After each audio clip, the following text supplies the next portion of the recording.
What's up? What's going on? What's good, everybody? That's right. We are here February 7th, 2024. This is the Boxing Source Midweek Report. The Boxing Source here checking in, and we are just about 24 hours away from the WBO Super Lightweight title on the line. Yep, that's right. We got the Teofimo Lopez Jermaine Ortiz bout just a day away. Yeah, man. And we are definitely looking forward to this fight. Looking forward to this fight card.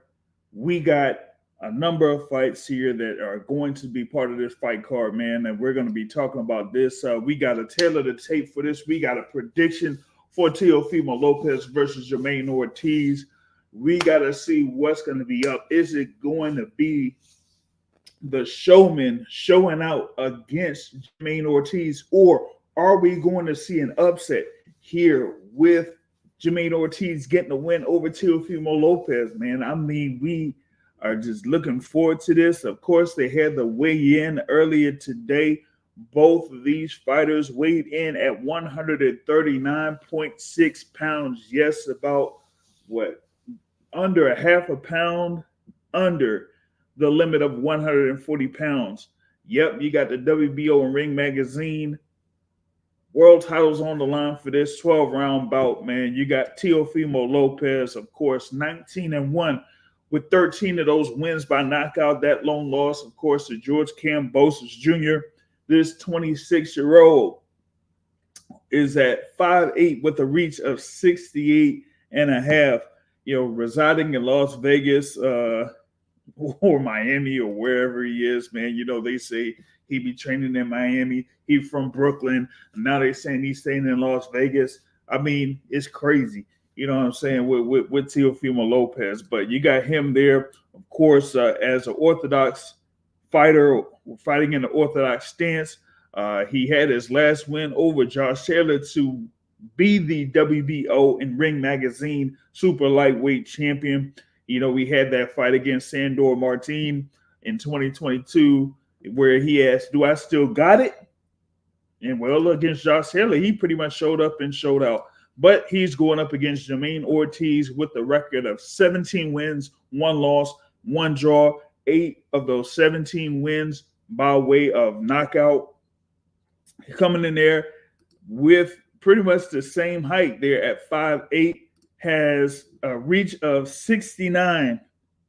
So he has a little bit of a reach advantage. It almost looked like in the face-off, you've seen him be like a little bit taller. So I don't know, man. Maybe they got the height wrong for Jermaine Ortiz or whatever it is. But, I think he is coming in there very confident. He stated that he's had a very, very good camp leading into this bout here against Teofimo Lopez. And, we had him be notable. Like I said, he's faced and defeated Jamil Herring.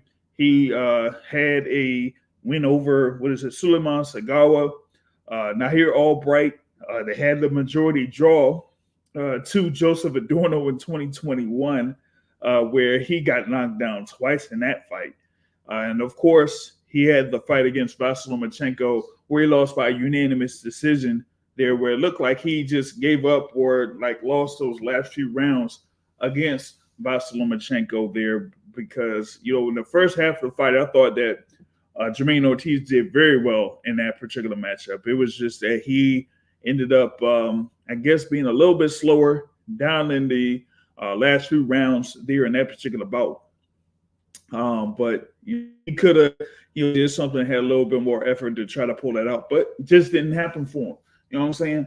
So he's going to have to do a whole lot more here against the guy in Teofimo Lopez, that's just a year younger. I mean, you got Jermaine Ortiz at 27 years old, Teofimo Lopez there at 26 years old. And like I said, it's supposed to be like the same dimensions there, but, it just looked like Jermaine Ortiz looked like the bigger guy. There, if y'all seen the weigh-in, you've seen Jermaine Ortiz, he was able to make that weight. They're within that 140-pound limit. This is His second bout that's listed there over the 135-pound limit. So it'll be there at super lightweight, although he has been kind of bounced around there. So, we'll see how this goes here for Jermaine Ortiz. I think he has bounced back and forth between the 140-pound and 135-pound division over the course of his professional career. While you got Teofimo Lopez, like I said, has had those high-profile fights against Vasyl Lomachenko, against George Kambosos, against Josh Taylor. Of course, he had those that knockout streak, from what I'd say like 2018 and 2019, building his way up to being a world champion in the lightweight division before moving up to the super lightweight division. Now, I think this is going to be a very good action bout. I think that Ortiz isn't going to, be a tentative fighter in this particular instance. I don't think he's going to be tentative in this matchup. I think he's going to approach this fight here, he's going to try to, he's definitely going to try to get in there and get busy with Teofimo Lopez. Now, will that play into Teofimo Lopez's hands? Maybe it would. I think, Teofimo likes that type of action. He likes to, go up against guys that like to engage. He doesn't like guys that, are, kind of like either a catch and counter or, not really engaging or try to fight off their back foot and, try to slip and then counter. Like I said, you've seen that in Teofimo Lopez's bout against Sandor Martin. That one was it was a very sloppy fight, man. I was there, Madison Square Garden. And man, that was just a bad fight there to get through. 12 rounds, and it was something where it ended up being a split decision, but it was just a really sloppy bout to get through. You had Teofimo Lopez have a knockdown, on him, but yeah, it was tough. But you compare that to his next bout against Josh Taylor, it was like two completely different fights there from Teofimo Lopez. Against Josh Taylor, he fought a very smart bout, didn't really, allow Josh Taylor to rough him up. He was getting in and out of the pocket, exchanged very well, was a much faster fighter. And, while, some felt like Josh Taylor, was kind of, waiting a long time for a bout and was like saying, okay, I got this thing here against Teofimo Lopez, but I've been, looking for a fight, whether it's at 140 or 147. So he just looked like a much slower fighter in that particular instance. Jermaine Ortiz, you're not really going to see that. Of course, like I said, Jermaine Ortiz is there just about, just 1 year older than Teofimo Lopez. So I think that the speed will be there. The speed will be there for Jermaine Ortiz. The quickness will be there for Jermaine Ortiz. My question is, will, he be able to have enough power to, give Teofimo Lopez some issues? That would be the key thing here in this bout that's upcoming tomorrow night. I'm looking forward to it. I think for Teofimo Lopez, he, has been, one of the more flamboyant fighters out there in the sport of boxing, of course. Like I said, he's trying to be the showman. He's trying to be the center of the attention wherever he goes, whether he has a fight or whether he doesn't have a fight, So he's going to try to make a name or, make an event of this here on Thursday night in Las Vegas.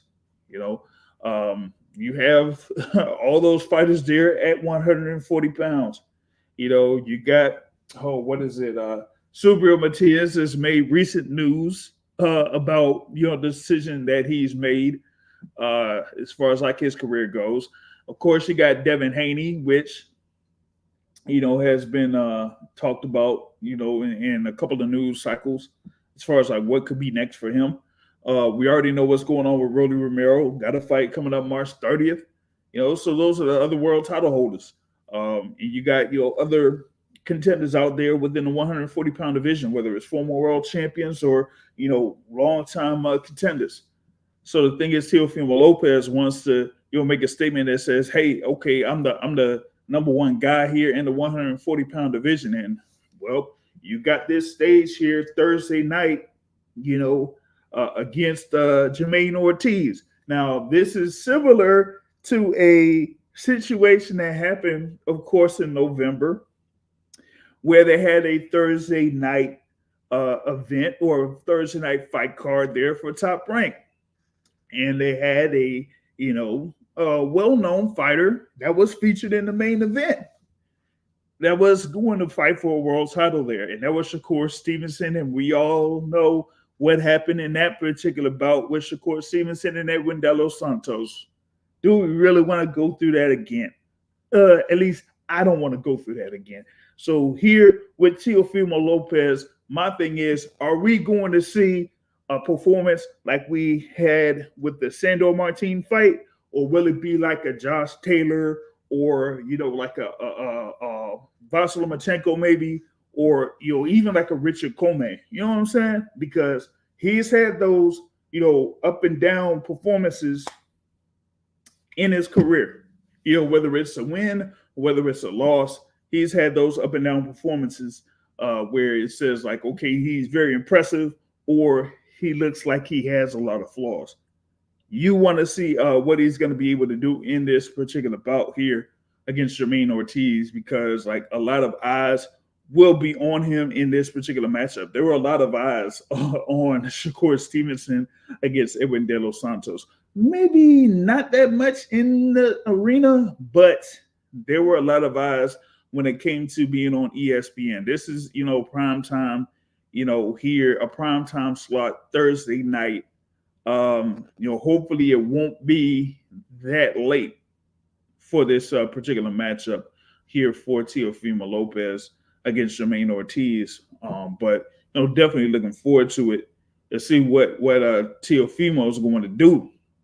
I feel like this is something where he's going to stand out or show out here against Jermaine Ortiz, man. I think with Ortiz, I feel like it's almost a little thing of him kind of being too, what I would say, being overtrained, so to speak.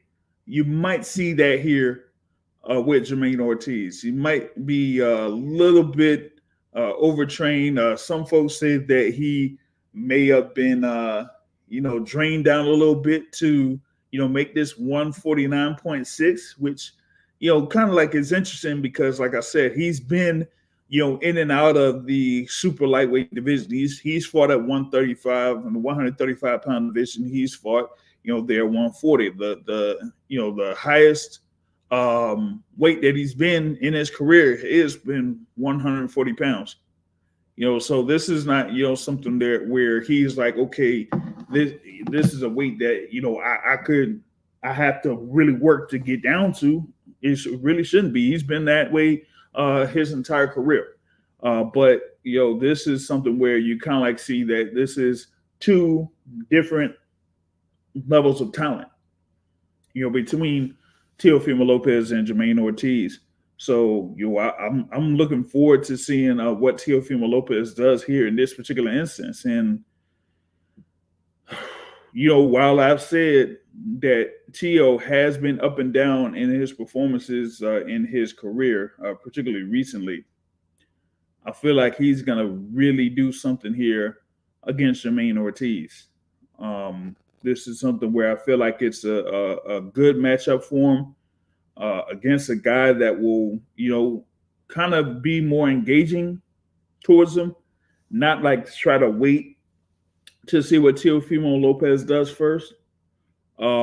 He's going to try to come at Teofimo, and that's what Teofimo Lopez is going to be able to have opportunities to counter him, and he's going to be able to show his speed and also his timing and power.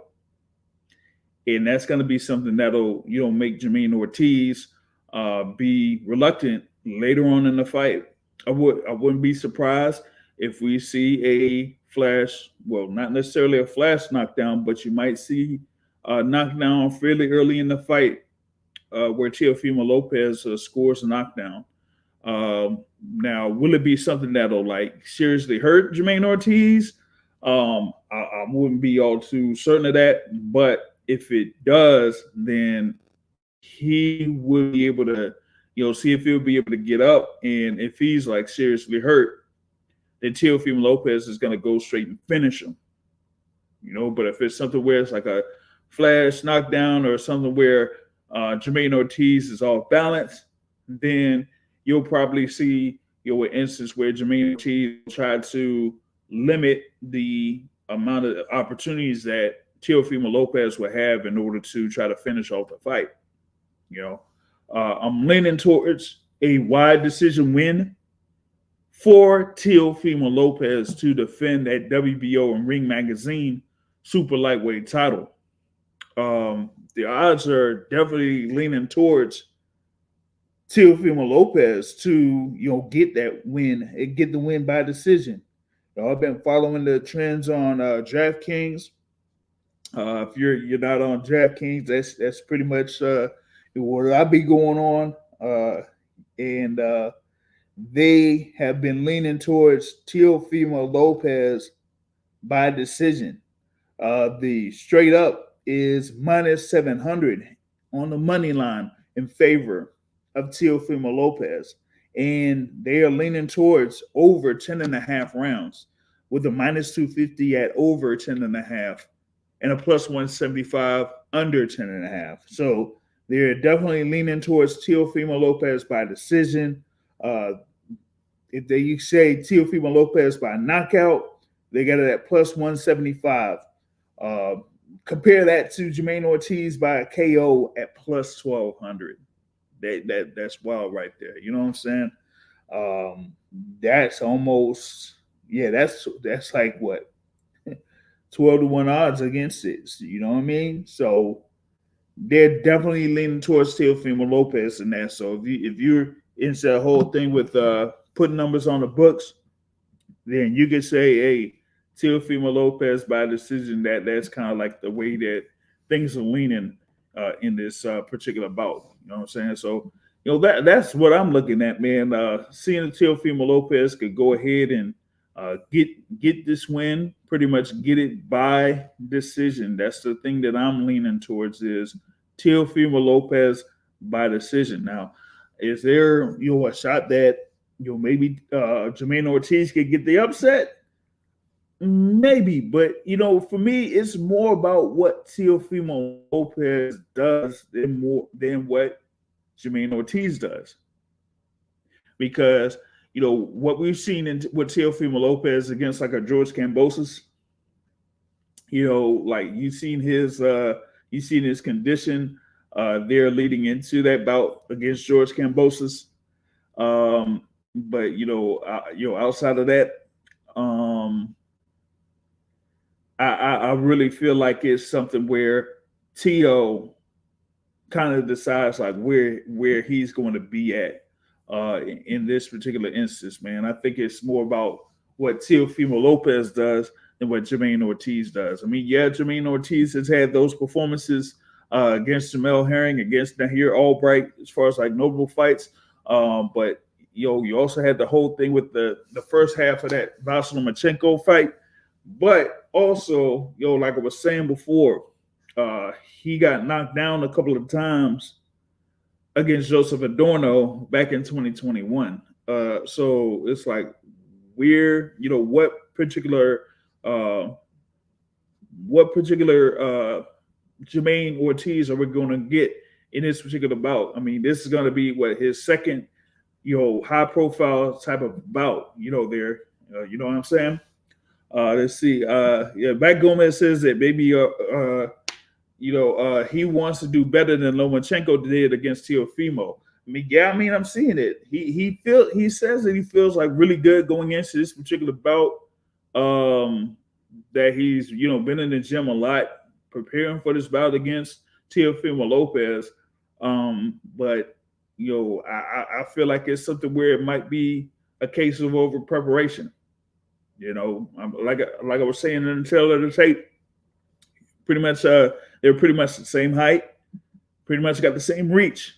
So for Jermaine Ortiz, it's not like he's going to have a reach advantage He's not going to be able to like try to fight off of his back foot. So, what would be the best route for Jermaine Ortiz to get the better of Teofimo Lopez? I think it's more of like a counter, like a counterpunch type of thing where he tries to set up Teofimo Lopez to try to engage and open himself up. But for me, I just don't see where those opportunities would be at for Jermaine Ortiz. So, like I said, I feel like it's a wide decision, leaning towards a wide decision win for Teofimo Lopez. More of like a 9 rounds to 3. I mean, 8 rounds to 4, 9 rounds to 3.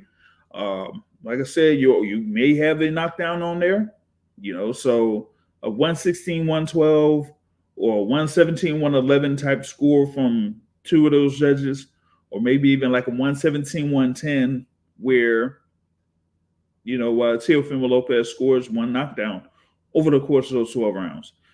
So I'm like, what would be the route for Jermaine Ortiz to get the upset here on Teofimo Lopez? Like for me, with the thing with Lopez's loss to George Kambosos came in there almost like extremely confident, and you had multiple times when that particular fight could have taken place, but it got rescheduled and then rescheduled and then rescheduled, and George Kambosos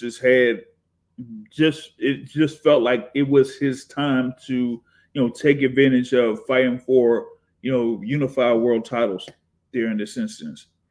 While Ortiz, has this opportunity here to, win a world championship, this is going to be his first world title bout.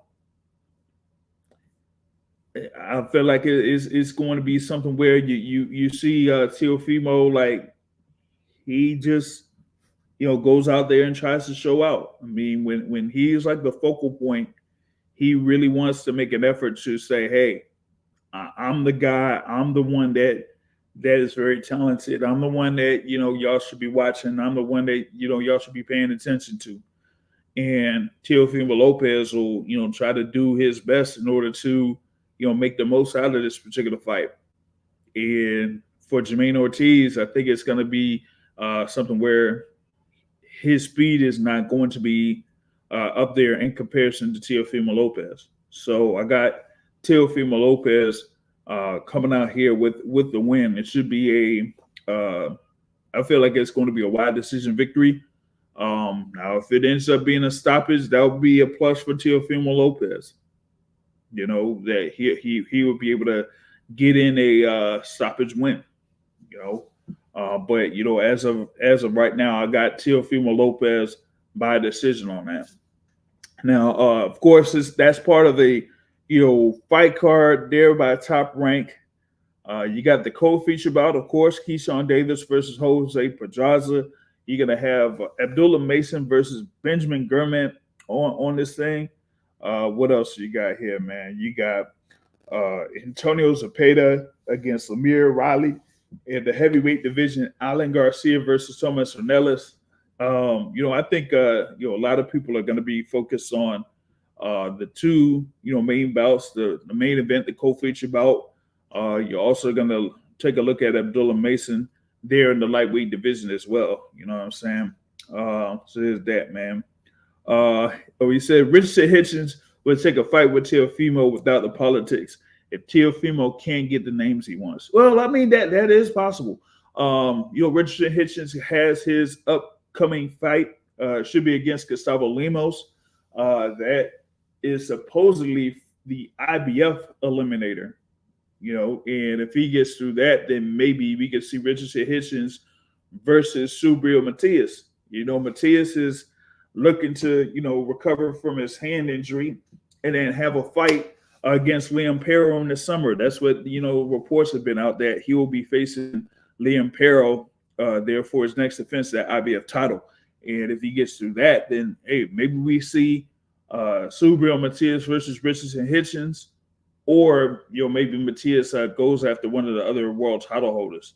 But yeah, Hitchens, he's been looking to try to have one of those high level bouts there in the 140-pound division, but he's facing Gustavo Lemos. I think Lemos is unbeaten there, like either 28 or 29-0. You know what I'm saying? But with that being said, after Hitchens gets through that bout, he'll be looking for a world title opportunity. You know what I'm saying? I think it's gonna be around that time. He's there at 17-0 right now. Gustavo Lemos is 29-0. That will be on April 6th. So if Hitchens gets to that bout with the win, then he'll probably be calling out for Subriel Matias. Probably be in attendance for Matias's bout against Liam Pero if that becomes official. Yeah, that would be a good matchup, man. That would be a definitely good matchup. But we got to see like how Hitchens comes off his fight against Gustavo Lemos, and then we'll see what the rest of the 140-pound division happens. I mean, we got a number of fights there at 140. There. At the top. I mean, you got Rolly versus Isak Cruz there for the WBA belt. You're gonna have the IBF there, Subriel Matias against Liam Paro. Once Matias recovers from his injury. You got, of course, tomorrow, Teofimo Lopez there versus Jermaine Ortiz. You got, Richard Hitchens there against Gustavo Lemos. You've had, a few other fighters that have, been out there that have fights. Barbosa, had a fight last month, so we got to see what Barbosa does next. And maybe he goes up against Jose Ramirez. They did sign Ramirez for Golden Boy, and so we got to see what Ramirez's fight is going to be. You got Ryan Garcia out there at 140 pounds, so you got to see what's up with Ryan Garcia, where they're going to put him at. Like, is he going to be facing one of those guys, whether it's Barbosa or Jose Ramirez or somebody like that? Yeah, we got to see how this whole thing shapes up, man. You got a number of good fights that could be made at 140 pounds. A number of good fights that could be made at 140 this year. So we got to see how that shapes up. Now, what's next up here? What's next? You got, like I said, that co-feature bout. You know what I'm saying? You got Keyshawn Davis going up against Jose Pedraza in the lightweight division. Of course, Pedraza has been, back and forth in the, lightweight division, super lightweight division. He's had his fights against Vasily Lomachenko, Ray Beltran, of course, Tank Davis, Edner Cherry, for those that have followed boxing for a while. Jose Zepeda, there at 140. He's faced Javier Molina. So he's had a very extensive career, man.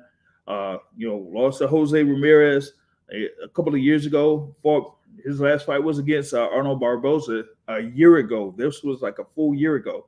So he's been back and forth there within the lightweight and super lightweight divisions, but now he's kind of like there being a veteran, and we got to see like how he comes out here against Keyshawn Davis. Keyshawn, they're undefeated. They're one of those young guys there in the lightweight division, rated kind of like I think it is top 5 in one of these sanctioning bodies. They got like he has some type of minor title, like a intercontinental lightweight title for the WBO.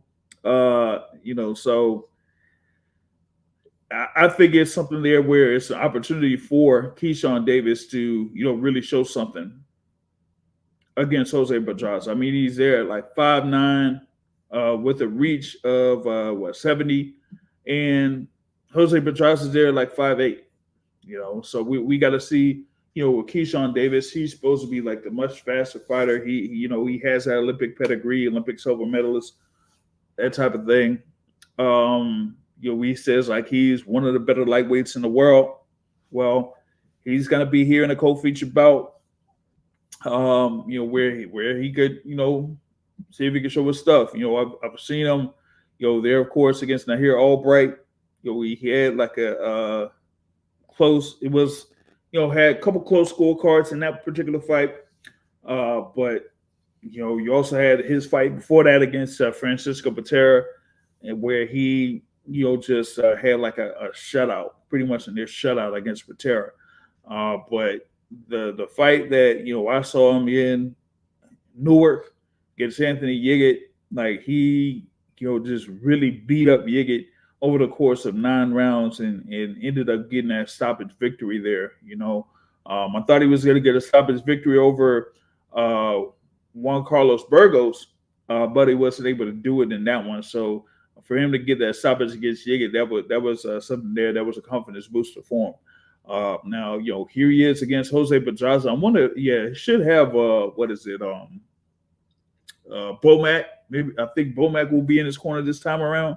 Bomac had his little issue over in the UK last year, so he wasn't in the corner for Keyshawn in the last couple of fights. So we'll see that. Real quick there. What he said, Mike Gomez. He said, Arnold Barbosa versus Regis Prograis. Ooh. Would that be something there for Regis coming off of that loss against Devin Haney to go up against Arnold Barbosa? Ooh, that would be an intriguing fight for sure. Barbosa, they're undefeated. Regis Prograis, trying to get back into the mix, having that that wide decision loss to Devin Haney. That would be a good scrap. I think that would be a really good scrap there at 140. In Prograis, I got to see what the status of Prograis is. I wonder if he, still, they're working with Matchroom, or is he still bouncing around? Because Prograis has had that little ordeal where he's been under promotion or promoter. He's one time, and maybe something there with Luda Bella another time, and then he's fighting on what is it? I don't know, Triller, and then you see him here on the zone. Like, I don't know what's up with Regis Prograis, but like if they have something there where he's able to feast Barbosa, that would be something, But I think Regis Prograis right now, like if there's any fight that he would want to have, it would be probably against Jose Ramirez. So I don't think Barbosa would be in the top of his list, but maybe that could still happen. I'm not all too sure, but that would be a good little scrap there. That would be a good scrap. But back to the thing there on this midweek report. Let's talk about this thing here with Keyshawn Davis against Jose Pedraza. There's something where Keyshawn wants to make a statement, wants to show that he's among one of those guys that you want to watch out for in the lightweight division that could eventually contend for a world title in the lightweight division in the future. I had said like he was around the top 5 or something there in the sanctioning bodies, but he's there at number 8 in the WBO. He's number 9 in the WBC. He has the Intercontinental title, for the WBO, and the USA title for the WBC. What is it? He says, heard Keyshawn inspired Erickson Lubin. He might have inspired Erickson Lubin, but at least he didn't get slapped or whatever it is. I don't know, man. But Keyshawn has probably inspired a lot of notable fighters, man. Within multiple divisions. He's a fairly good talent. He just got to see like where he's going to be positioning himself to kind of like be one of those stars there in the sport of boxing. I know that he has that camaraderie or relationship with Shakur Stevenson, who's the WBC champion at 135. But right now we got to see like where he's going to be placed at within the lightweight division. If he continues his career here at lightweight, then like what are they going to have for him? At least after this particular fight, what would they have for him? I mean, I would want to see him try to be like one of those high ranked contenders at the lightweight division here either this year or early next year. And I had mentioned on my channel that, it was mentioned that Floyd Schofield, Kid Austin, said that he would like a fight with Keyshawn Davis this year. That would be a great fight. That would be a great fight between Floyd Schofield and Keyshawn Davis. But they both have some things to kind of take care of. They said Floyd Schofield is supposed to be on the fight card next month. And then of course they got Keyshawn Davis here, against Jose Pedraza. So, maybe they got something else planned for Keyshawn Davis here for the next couple of fights. We'll see. I mean, he's there, Top Rank. Top Rank, has their little plans for a lot of their young fighters that they have on there, whether it's like Keyshawn Davis or Tiger Johnson or who else they had here, on this card, man. Of course, what was it? Who I say that could be potentially the prospect of the year, Abdullah Mason.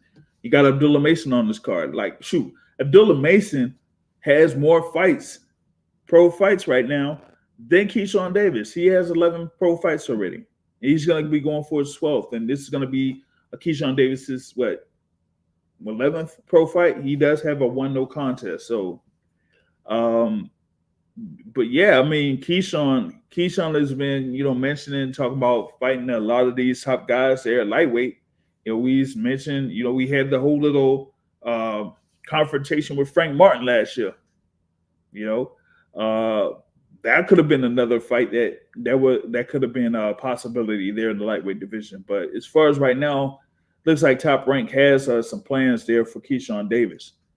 Looks like they're, bringing them along and matching them up, well against either, some of these notable fighters or, whatever it is. So, we'll see how this goes. After this fight against Pedraza, then we'll see what the direction is for Keyshawn Davis at this point.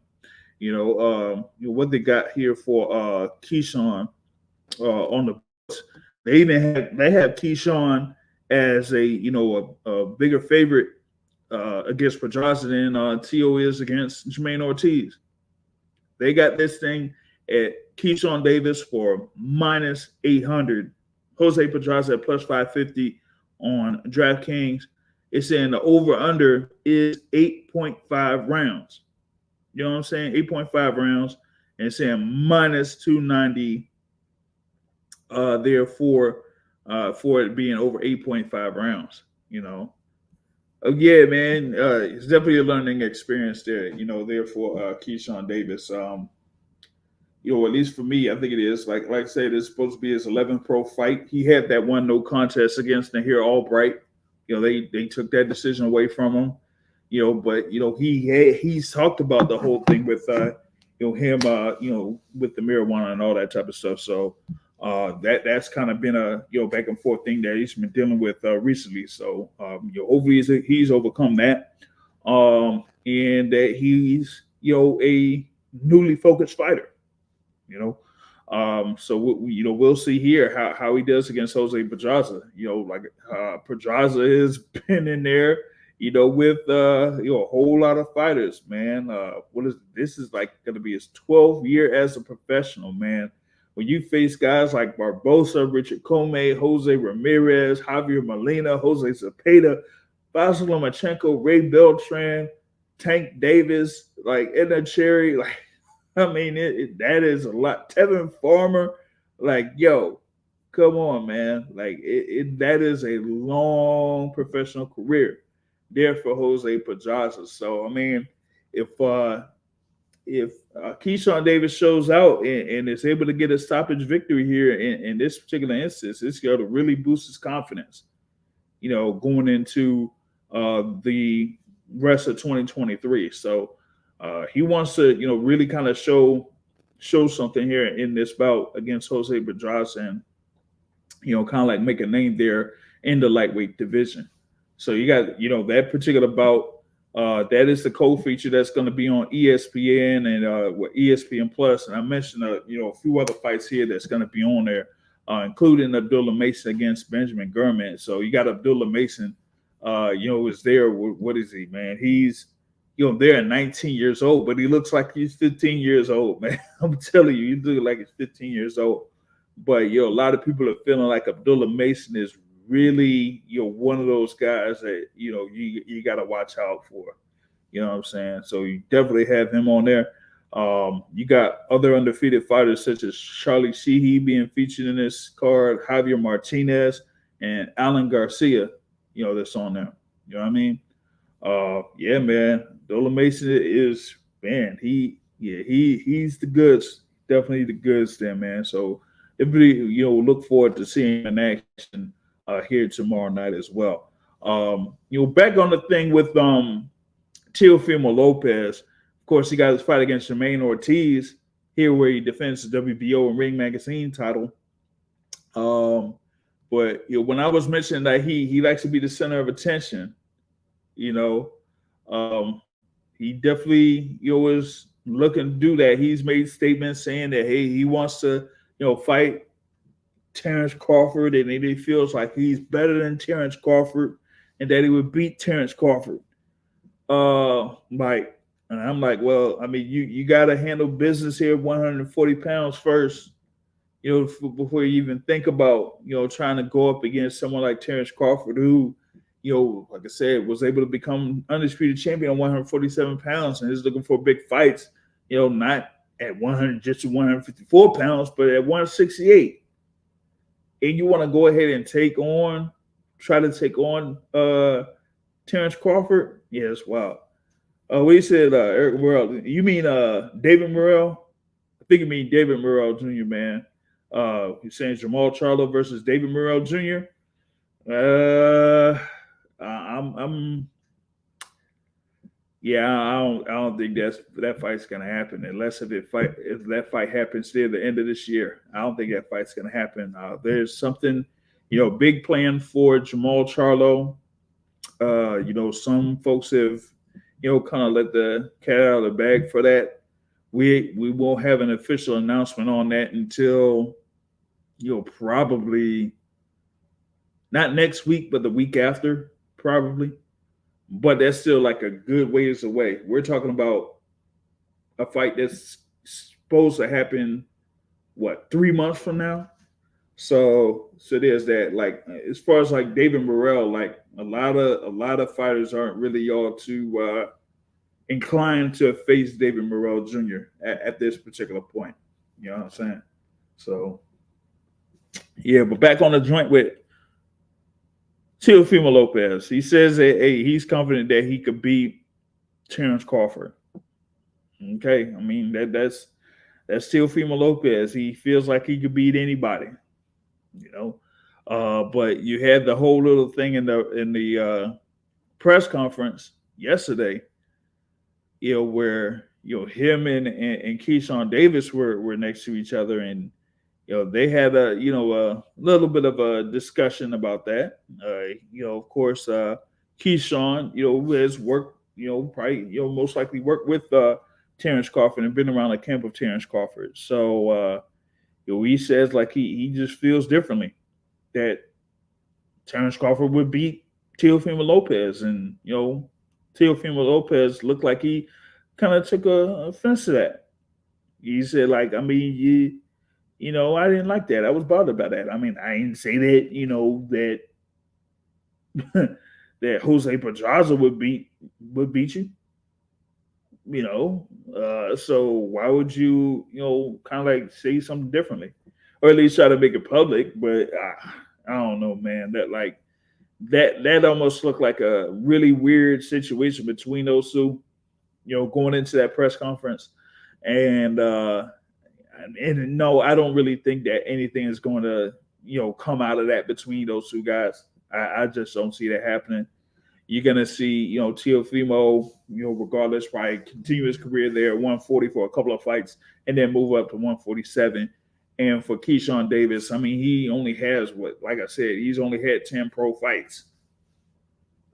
and they really haven't been, up to that particular high level there at lightweight yet. So I don't see anything coming out of that. But I just felt like, Top Rank kind of, putting it out there, and some people trying to pick up on that. I'm like, that's to me, that's pretty much like a nothing burger to me.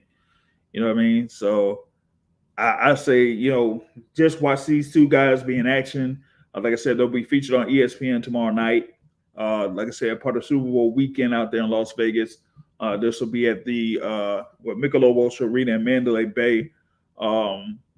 It was a good little venue. It's a good venue. Kind of like small. It's a fairly small venue in comparison to, of course, like some stadium venues or something like that. But it's pretty good. Yeah, there's some seats that are kind of bad that'll be there at the second level or whatever it is. But at least right here it's still something there where you have a good little atmosphere. Like, I mean, you had what was it, Crawford versus Porter in a particular arena, and the atmosphere for that particular fight was awesome. But like I said, that was a high level fight with Crawford and Porter in it. So, compare that to, here with Teofimo Lopez and Jermaine Ortiz. Like, I mean, yeah, Super Bowl weekend, but it's not to the level of a Terence Crawford versus Sean Porter. You know what I'm saying? So you have that, right? So that's that.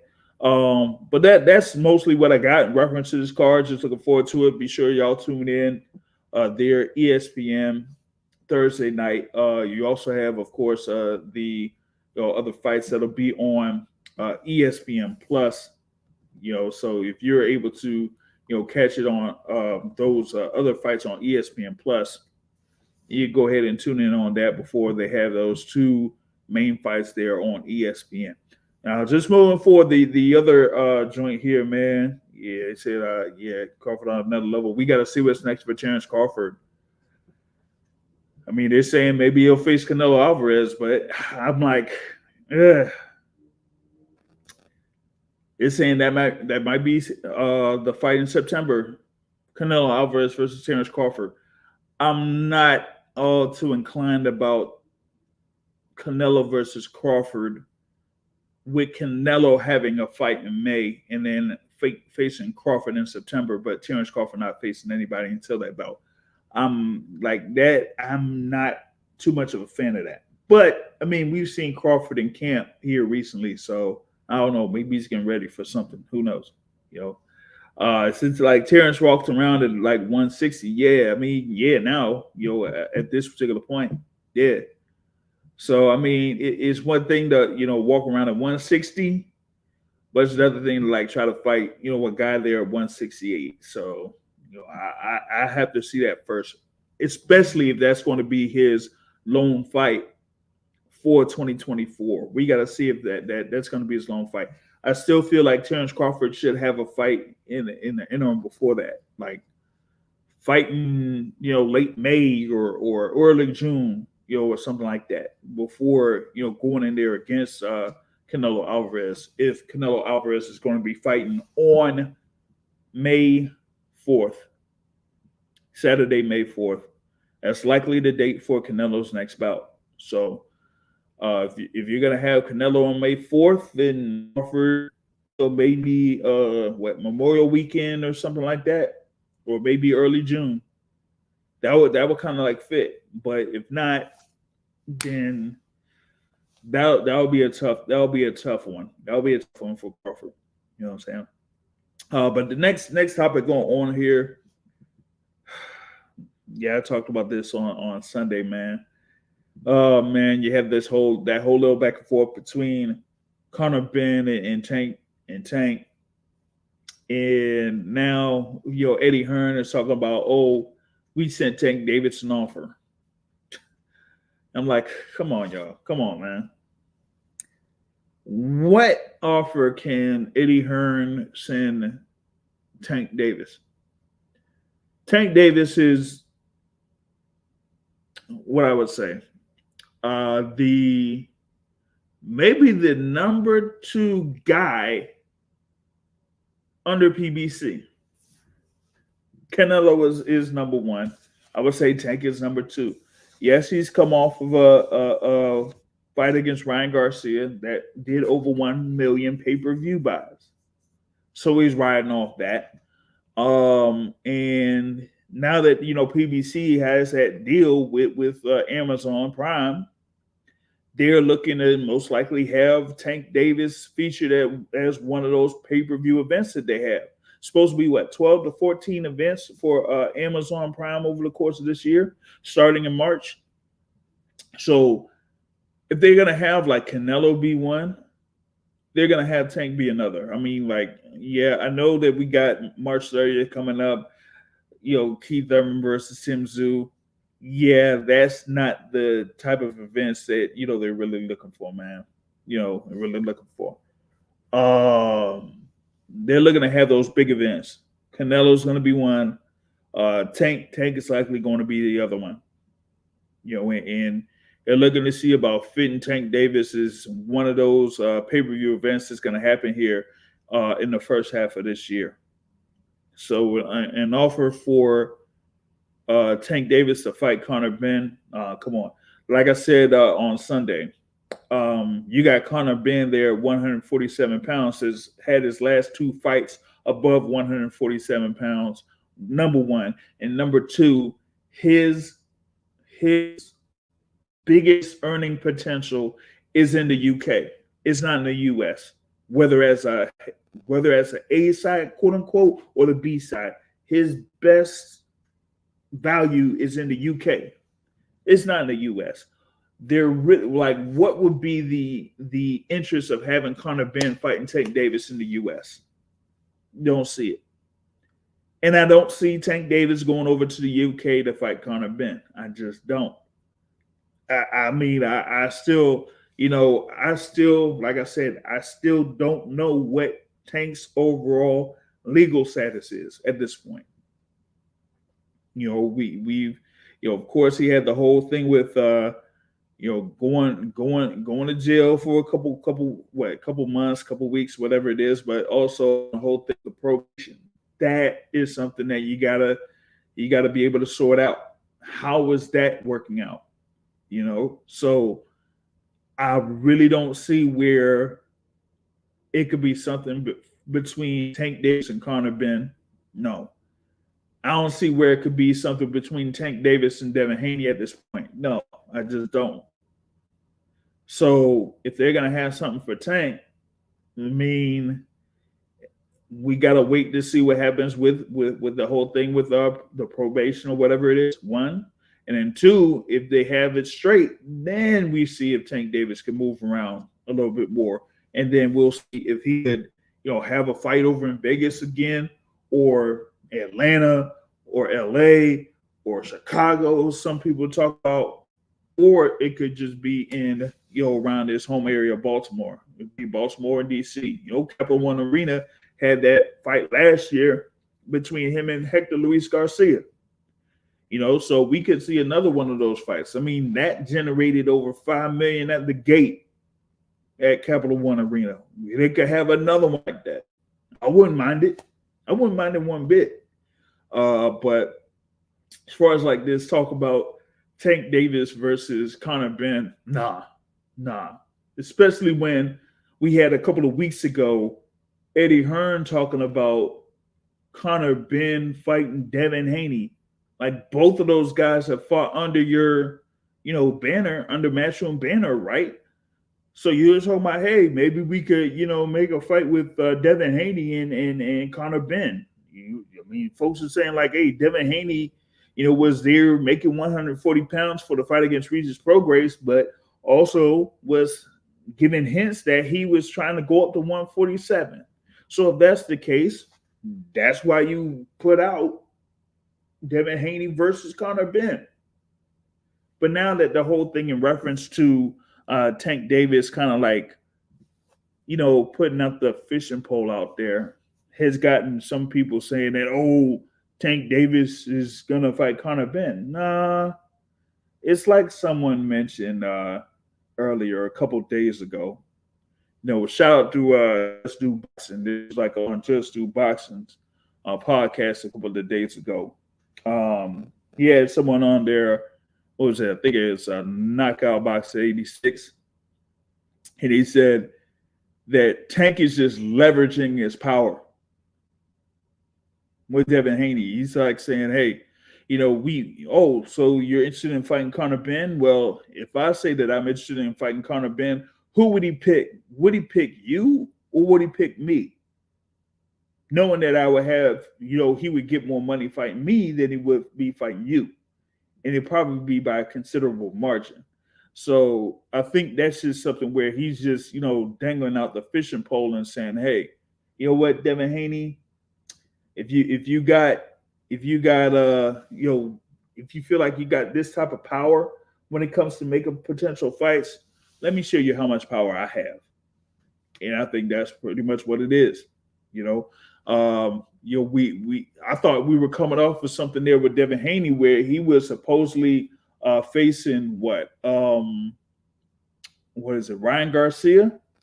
Well, that all fell apart. So it's like where's Devin Haney going to go? That's pretty much what Tank and his team is pretty much like sending a message there. You know what I'm saying?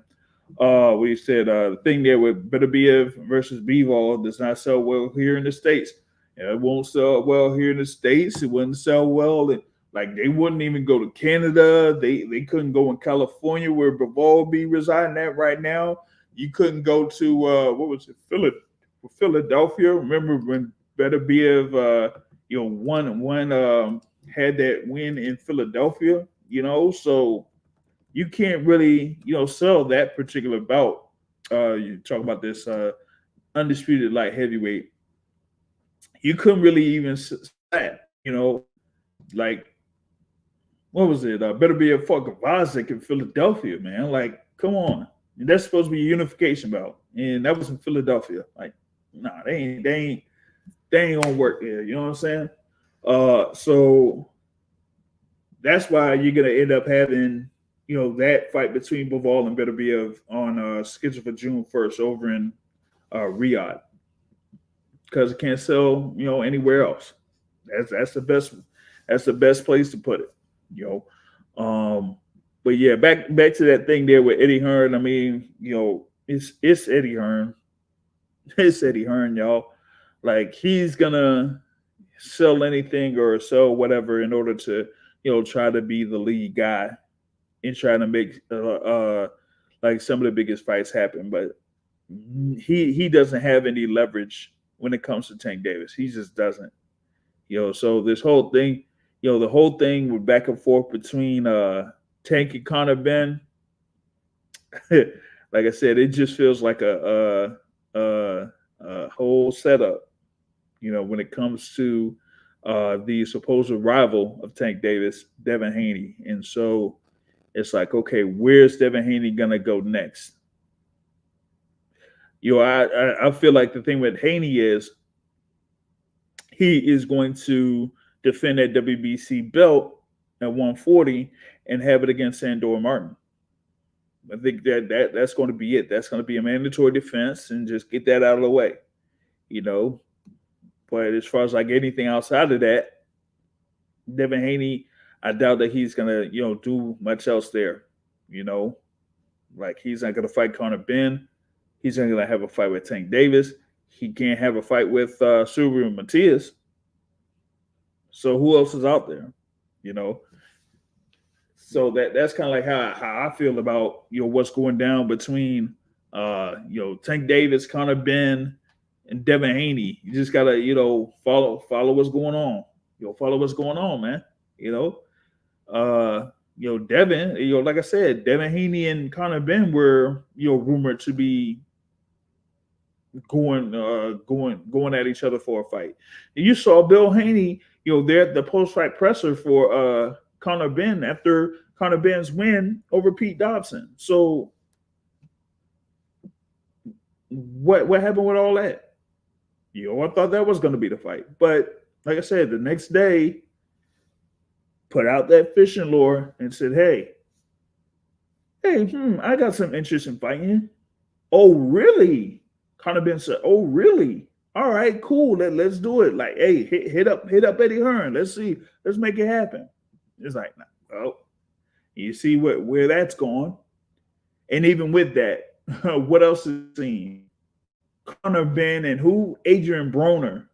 Mm, looks like that has also been brought up as a potential fight. Conor Benn versus Adrian Broner.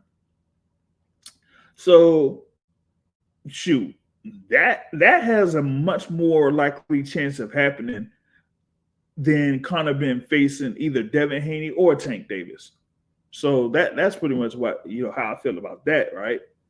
So that's the thing, man. That's what my take on that joint is. You know what I'm saying?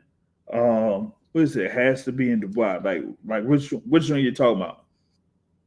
Which one you saying has to be in Dubai? Are you talking about the joint we mentioned earlier with the better be above all fight? Is that what you was talking about? Cause yeah, that's the only thing I'm seeing is you're having all of those heavyweight fights taking place in Dubai or Riyadh or whatever it is in Saudi Arabia. But like these other fights, that they're talking about, like with what Turkey Al Sheikh making that comment about Tank. Man, Tank ain't fighting out over there, and Tank ain't fighting over there. Come on, man, that's not happening. There's a reason why a lot of those fights are over there. It's because, just like you mentioned, there with Beterbiev and Bivol, a lot of those fights or potential fights can't sell well anywhere else or get good profits anywhere else. Only in that area will they be able to do that. The only thing I say is Anthony Joshua versus Tyson Fury in the UK. That's pretty much the fight that would kind of shatter records over in the UK. But outside of that, any other matchup in the heavyweight division really ain't gonna cut it. Unless if you have Deontay Wilder maybe involved. But I have thoughts about Deontay Wilder. That I don't know, man.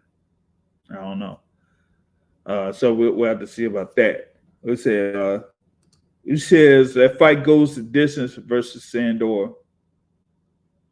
Damn. So you're saying Haney versus Sandor Martin goes the distance. Wow. Yeah. I don't know, man. I mean, if Haney goes a full 12 with Sandor Martin, like how would that look? I don't know, man. How would that look? I mean, like I mentioned Sandor Martin as an opponent for Teofimo Lopez. What was that? 2022, December 2022, right? Heisman weekend, right? And you see how sloppy that fight ended up. Could that be the same case with Haney against Sandor Martin? I'm not all too sure. But I mean, it looks like, hey, you could see Devin Haney in action in April against Sandor Martin. We'll see. That's what I'm leaning towards. Devin Haney versus Sandor Martin in April. That's what I'm leaning towards. But outside of that, man, I don't see like what other options out there for Devin Haney. Really don't. But yeah, back on that thing with Eddie Hearn and sending an offer to Tank Davis. Come on, man, that's nothing burger. Yeah. Come on, we got to see that coming. Like Eddie Hearn could say that he's sending offers to a lot of people, but there are only a few people that he can't really, quote unquote, like control or send offers to, or whatever it is. Tank Davis is one of them. He worked with Canelo Alvarez, but he was supplying opponents for Canelo Alvarez. You know what I'm saying? So that's that. But with that being said, man, that is the midweek report for February 7th, 2024. Like I said, we got, of course, the fight card coming up. Teofimo Lopez versus Jermaine Ortiz, WBO Ring Magazine, super lightweight title on the line.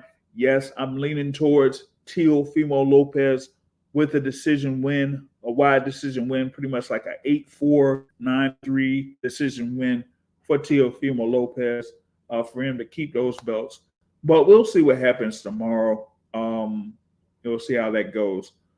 Big ups for everybody that's watching live. If you're hitting up the replay, we appreciate it here on the Boxing Source. If you hit the like button and give us support, we would really appreciate it here. And also, if you want to, you can leave a comment on some of the topics here that we got on the Midweek Report. And of course, we follow that up with the Boxing Source podcast. That's live Sundays, 7:30 p.m. Eastern time. We'll see what we're going to do here while the Super Bowl is going down because you got this fight card that's going through or coming up that's on Thursday. So we want to get that review in, before the action picks up in the Super Bowl. You know what I'm saying? But for those that love boxing, y'all just come back here to the Boxing Source to talk boxing, and we'll continue to give content for you. So there's that, man. But until Sunday, I'll catch y'all later. Big ups for everybody once again for listening to the Midweek Report, and the Boxing Source is out. Peace.